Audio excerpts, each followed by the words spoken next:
Chérif Dia, on démarre par le démarrage, de la répétition des épreuves du bac technique. Oui, c'est ce matin sur l'ensemble du territoire national, exactement 3446 candidats vont se pencher sur ces épreuves, dont 57,99% de filles qui vont donc répondre à cet appel contre 3411 en 2024. L'Office du bac chargé de l'organisation matérielle et logistique de cet examen a rendu public hier les statistiques concernant le baccalauréat technique qui, comme vous l'avez dit, démarre ce lundi.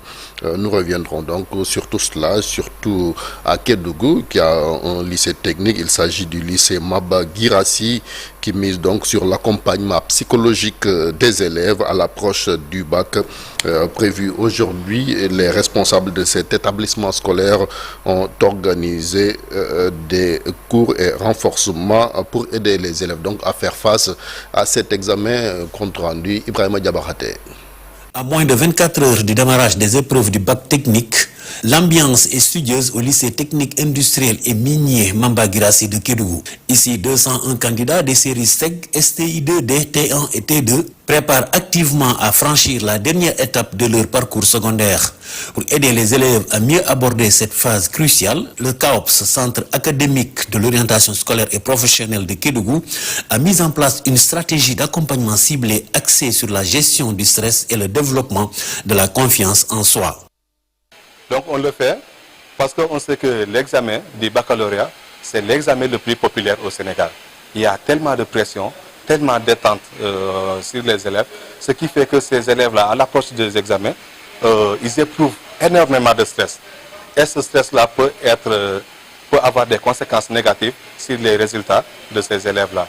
Mais pour cela qu'aujourd'hui, on vient les accompagner dans ce domaine-là, dans la gestion du stress, mais aussi pouvoir les donner des conseils pratiques qui vont leur être utiles vraiment dans cette épreuve qui les attend.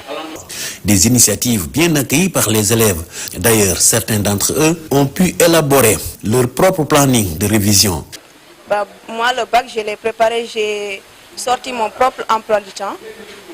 Le matin, je fais des exercices et le soir, j'apprends mes leçons. Parce qu'il y avait le stress un peu, mais j'essaie de gérer ça en faisant des exercices parce que je me dis, quand j'ai la main, je peux le faire. Au lycée Maba Guirassy de Kédougou, l'heure est à la concentration et à la détermination pour franchir cette étape du baccalauréat avec succès et confiance. Merci Diabarate et bonne chance aux candidats du baccalauréat technique éducation toujours à Diourbel. Les élèves également des lycées et collèges n'ont pas les bonnes informations pour l'orientation scolaire, surtout professionnelle. Et pour renverser cette tendance, le Centre académique orientation scolaire et professionnelle a organisé une journée d'orientation pour mieux outiller les élèves dans leur choix. Malik Bokarsi est le directeur de ce centre, interrogé par notre correspondant sur place, Babacar Diouf. KOSP, en partenariat avec l'initiative FIT et la GIZ également, ont initié cette journée-là pour pouvoir accompagner les élèves dans leur insertion professionnelle. Parce qu'on est parti du constat que dans la région de Diourbel, bon nombre d'élèves également sont en chômage après l'obtention d'un certain diplôme. Maintenant, le KOSP également voulait jouer sa partition dans cette insertion professionnelle-là en organisant cette journée pour en tout cas créer une thématique avec des professionnels qui vont discuter sur plusieurs thématiques pour pouvoir accompagner quand même ces élèves dans l'insertion professionnelle. C'est-à-dire que souvent, ces élèves-là ont un manque d'information. Ou bien, même s'ils ont l'information également, ils n'ont pas la bonne information. L'insertion professionnelle, c'est l'objectif visé, c'est de stimuler les élèves qui pensent que, ou les parents d'élèves qui pensent que les apprenants des CFP, c'est généralement des élèves qui n'ont pas réussi dans le système de l'enseignement général. C'est pour eux l'école de la seconde chance. Donc on veut déconstruire cette représentation-là pour qu'ils puissent comprendre que dans les CFP également, il y a des diplômés qui sont là-bas et qui ont acquis durant ces années de formation un certain savoir-faire. Direction le nord du pays à présent avec l'inquiétude des producteurs d'oignons du département de Dagana. C'est ça, Chérif? Oui, c'est parce qu'ils n'arrivent pas à écouler leurs produits de l'oignon en quantité suffisante stockée dans des magasins. Les producteurs accusent le gouvernement et rappellent l'urgence d'écouler l'oignon pour éviter la perte de plusieurs centaines de millions de francs CFA qu'ils ont investis dans cette campagne. Reportage Ousseynou Diop Abibsek. Gandon et Ndieben Gandiol sont très inquiets. Dans plusieurs sites de stockage, on enregistre des centaines de tonnes du produit stocké dans les magasins. Ici, le sac est vendu à moins de 5 000 francs CFA, une perte énorme pour les producteurs qui peinent à écouler leurs produits. Nous n'avons rien vendu. Les charrettes viennent tous les jours, mais nous ne pouvons pas vendre l'oignon local. Nous voulons aussi répondre au ministre de l'Agriculture, qui avait récemment soutenu que les agrobusiness sont les locomotives de l'agriculture. Ils ignorent complètement le rôle essentiel des producteurs. Les producteurs du département de Saint-Louis ont exprimé leur inquiétude. Ils réclament des chambres froides et l'appui de l'État du Sénégal pour vendre les centaines de tonnes d'oignons disponibles sur le marché. Un seul site peut assurer l'approvisionnement du marché national. Hier, les producteurs étaient très inquiets parce que le ciel menaçait d'ouvrir ses vannes. Donc nous réclamons le soutien de l'État dans l'urgence. Ces producteurs d'oignons du département rencontrent depuis quelques jours d'énormes difficultés et l'agent est le président de l'association des producteurs du département. Rien que pour la Tabaski, tous les producteurs étaient dans des difficultés. Mais il faut reconnaître que les agrobusiness ont pollué le marché local. L'État doit réorganiser le secteur. Dans tous les sites visités, des tonnes d'oignons pourrissent chaque jour à cause de la mévente. Ces producteurs d'oignons ont promis d'organiser une grande marche dans les jours à venir si rien n'est fait.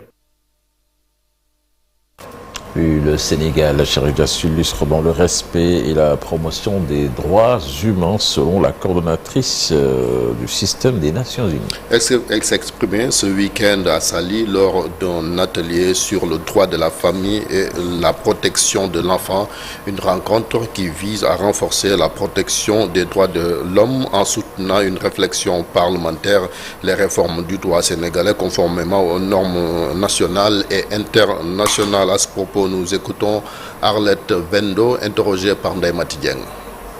L'atelier fait suite à des échanges que le système des Nations Unies a eu avec la Commission nationale des droits de l'homme depuis un certain temps pour pouvoir mettre en œuvre une feuille de route, élaborer et mettre en œuvre une feuille de route visant justement à mettre en œuvre les recommandations de l'EPU et de Beijing plus 30. Vont nous permettre d'examiner comment avancer justement avec toutes les réformes législatives dont j'ai parlé tout à l'heure concernant le code de la famille où il s'agit de revisiter afin d'harmoniser et d'assurer un alignement avec les engagements internationaux, de voir comment on peut pousser le projet de code de l'enfant qui est là depuis mais qui stagne et pour voir également comment on peut fédérer les efforts pour les questions en lien avec les mutilations génitales mais aussi les violences basées sur le genre.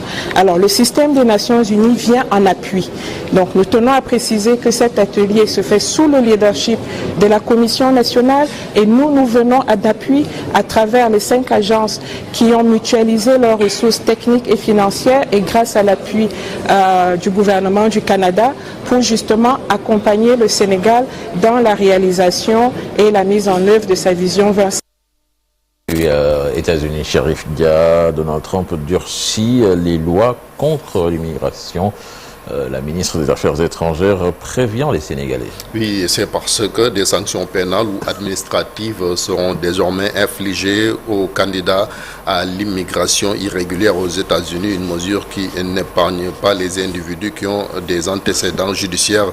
C'est pourquoi le gouvernement du Sénégal, à travers le ministère de l'intégration africaine des Affaires étrangères, a donc sorti un communiqué pour inviter nos compatriotes à se conformer aux lois américaines. Nous y reviendrons. Voilà, nous parlons sport à présent avec le Giraffe de Dakar, nouveau leader de la Ligue 1 sénégalaise. Oui, l'équipe de la Médina qui a repris le fauteuil de leader du championnat en battant Guédiawaye FC 1 but à 0 dans le temps additionnel d'un match interrompu durant plusieurs minutes en raison de scènes de violence, obligé de battre GFC pour reprendre le fauteuil après un front bon donc samedi de l'Union sportive de Gorée. Le Jaraaf a peiné pour marquer. Il a fallu donc attendre le temps additionnel pour que donc sur un coup franc, Rémi Bokandé, le défenseur Adam Wade donc puisse marquer l'unique but victorieux à la 92e minute. Le but de l'équipe de la Médina a déclenché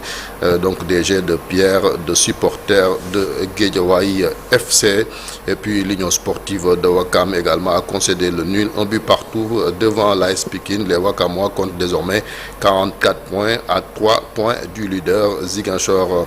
Également, on parle de football, cette fois-ci Navétane, Ziguinchor qui va abriter les phases nationales des Navétanes. C'est une déclaration du président de l'ONCAV, il s'appelle Amadou Kane, interrogé ici par notre correspondant Boubacar Diassi. Nous sommes venus dans le cadre des phases nationales, Casamance 2025, qu'on voudrait organiser cette année. Le comité directeur de l'ONCAV a délibéré valablement la domiciliation de ces phases-là dans la Casamance naturelle. Quand on parle de Casamance, c'est les 3 régions naturelles de la Casamance. La région de Ziguinchor, la région de Kolda et la région de Sédhiou. Et nous avons décidé de les appeler phase nationale Casamance 2025.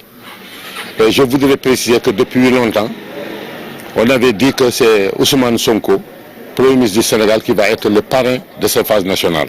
Depuis que nous avons fait un toilettage de notre association en collaboration avec l'État, nous avons été d'accord de rendre encore plus lisible le civisme dans nos activités, à travers des activités citoyennes.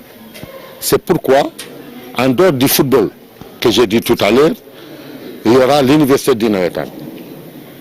L'université d'Inawetan, comme vous le savez, le président de la République a instruit les Sénégalais de fêter le professeur Amadou Mokhtar, de lui rendre un hommage. Nous sommes membres, l'ONCAV est membre du comité national, et c'est pourquoi nous avons décidé que ce soit les phases culturelles, que ce soit l'université, c'est pour rendre encore visible, prendre en exemple le professeur Amadou Mokhtar. Par rapport à la culture, le thème c'est paix et développement partout. C'était tout pour l'actualité nationale. Voilà, Chérif Dia, on se retrouve dans quelques instants pour l'actualité internationale. Retenez que dans la deuxième partie d'Info Matin, vous aurez le Djangat avec Elhadji Daouda-Mine. Il sera question de trafic de drogue et peines appliquées. Les maxi-peines ont-ils en effet dissuasif? Élément de réponse donc à suivre. L'invité d'Info Matin, il s'agit du docteur Aminata Diop et les membres du collectif des médecins en spécialisation. L'actualité internationale, c'est dans un instant.